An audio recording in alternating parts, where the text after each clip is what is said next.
저는 올해 70입니다. 그리고 다음 달 결혼합니다. 이 말을 꺼내는 데만도 3일이 걸렸습니다. 밥상 앞에 아들과 딸을 앉혀두고 저는 몇 번이나 말문을 열었다가 닫았습니다. 숟가락질을 하는 척하면서 눈치를 살폈고 물을 한 모금 마시며 마음을 가다듬었습니다. 그렇게 뜸을 들이다 겨우 입을 뗐을 때 아들은 숟가락을 내려놓았고 딸은 물을 마시다 기침을 했습니다. 아버지, 지금 장난하시는 거죠?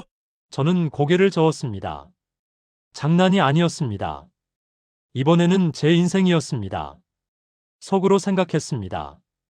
이제라도 나를 위해 살아도 되는 걸까? 아내를 먼저 보내고 8년이 흘렀습니다. 집은 늘 정리돼 있었지만 제 마음은 늘 어질러져 있었습니다. 아침이면 혼자 밥을 짓고 저녁이면 혼자 불을 껐습니다. 텔레비전 소리는 컸지만 대화는 없었습니다. 누군가 어떻게 지내냐고 물으면 저는 늘 같은 말을 했습니다. 괜찮아요. 그 말이 입버릇이 되어버린 지 한참 됐지만 사실은 하나도 괜찮지 않았습니다. 괜찮다는 말을 반복할수록 오히려 더 선명하게 느껴지는 게 있었습니다. 이 고요함이 평온이 아니라 공허라는 것을. 그러던 어느 날 그 여자를 만났습니다. 동네 문화센터에서였습니다. 특별한 자리도 아니었고 특별한 날도 아니었습니다. 그냥 그런 평범한 오후였습니다. 그때는 몰랐습니다. 그 만남이 제 남은 인생을 바꿔놓을 줄은. 그녀는 제 또래였습니다. 처음엔 그저 웃음이 많아 보이는 사람이라고만 생각했습니다. 문화센터 수업이 시작되기 전 늘 먼저 와서 자리를 잡고 앉아 있었습니다. 누가 들어오든 눈을 맞추고 고개를 끄덕였습니다. 저는 그런 사람이 낯설었습니다. 모르는 사람에게 쉽게 웃어 보이는 게 저는 오래전부터 서툴렀으니까요. 그러던 어느 날이었습니다. 김 선생님, 오늘은 표정이 안 좋으세요. 아무도 제 표정을 신경 쓰지 않던 날들이었습니다. 자식들도, 이웃도, 오래된 친구들도 그냥 지나쳤습니다. 그런데 그녀는 보았습니다. 그 한마디에 가슴이 철렁했습니다. 왜 저 사람은 나를 보는 걸까 하고 속으로 생각했습니다. 우리는 천천히 가까워졌습니다. 수업이 끝나면 같이 차를 마셨고, 처음엔 날씨 이야기를 하다가 어느 순간부터는 서로의 배우자 이야기를 조심스럽게 꺼내게 됐습니다. 그녀도 남편을 먼저 떠나보냈다고 했습니다. 담담하게 말했지만 그 목소리 어딘가에 오래된 무게가 실려 있었습니다. 혼자 밥 먹는 게 제일 힘들어요. 그 말에 저는 웃었습니다. 하지만 사실은 울고 싶었습니다.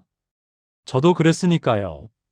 매일 혼자 마주하는 밥상이 어떤 기분인지 그 사람은 알고 있었습니다. 어느 날 그녀가 말했습니다. 우리 남은 시간 같이 걸을래요? 그 순간 저는 대답하지 못했습니다. 좋다는 말이 목구멍까지 올라왔지만 삼켰습니다.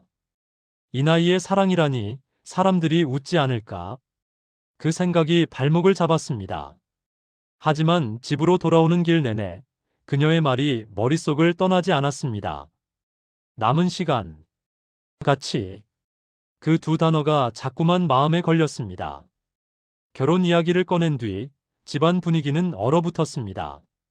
아이들은 말이 없었고 저는 그 침묵이 무엇을 뜻하는지 알고 있었습니다. 반대한다는 말을 꺼내기 전에 침묵. 오래 살다 보면 그런 것쯤은 알게 됩니다. 며칠 뒤 아들이 찾아왔습니다. 아버지 재산 때문에 접근한 거 아니에요? 단도직입적이었습니다. 저는 화가 났습니다. 하지만 이해도 됐습니다. 요즘 세상이 어떤지 저도 아니까요. 뉴스에서 한 번쯤은 봤을 겁니다. 노인을 노리는 사람들, 달콤한 말로 다가오는 사람들. 아들 눈에는 제가 그런 상황에 놓인 것처럼 보였겠지요.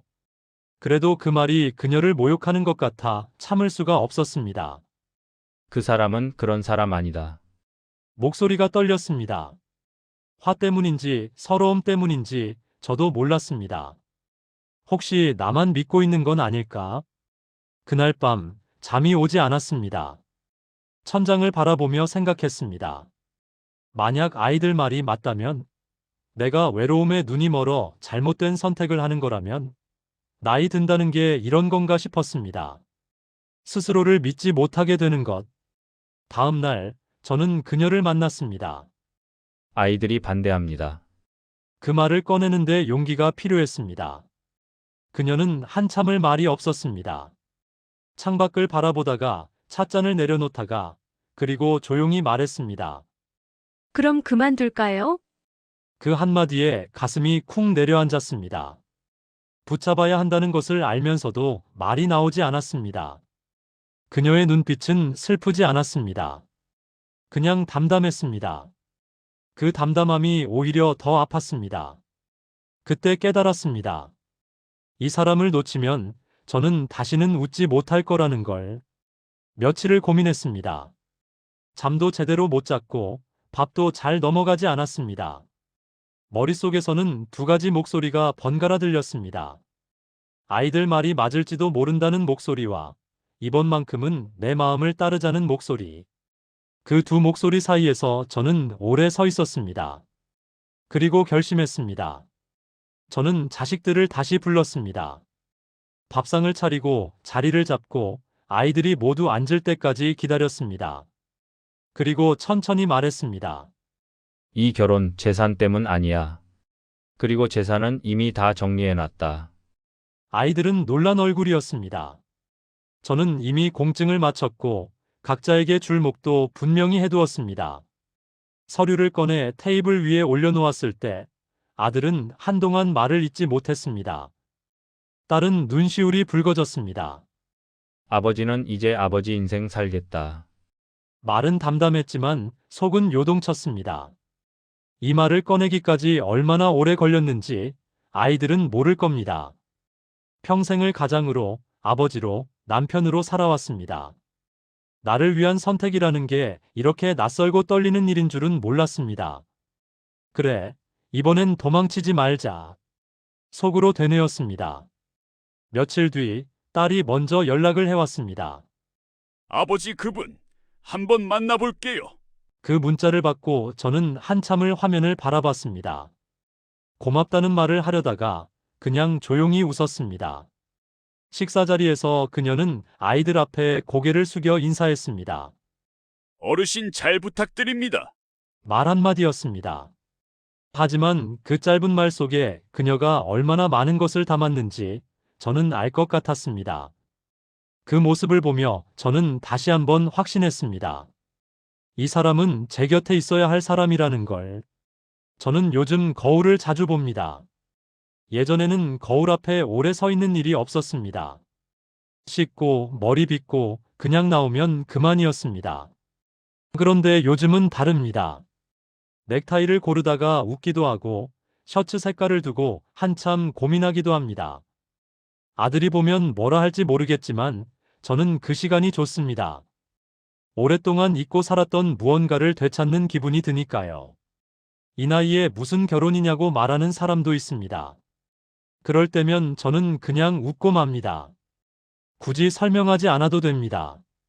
외로움이 어떤 것인지, 혼자 맞는 아침이 얼마나 긴지 겪어보지 않은 사람에게는 말로 전할 수가 없습니다. 저는 압니다. 외로움은 나이와 상관없다는 걸. 사랑도 늦지 않았다는 걸. 혹시 또 상처받으면 어쩌지? 그 생각이 아주 없다면 거짓말입니다. 살면서 상처를 안 받은 사람이 어디 있겠습니까? 저도 그랬고 그녀도 그랬습니다.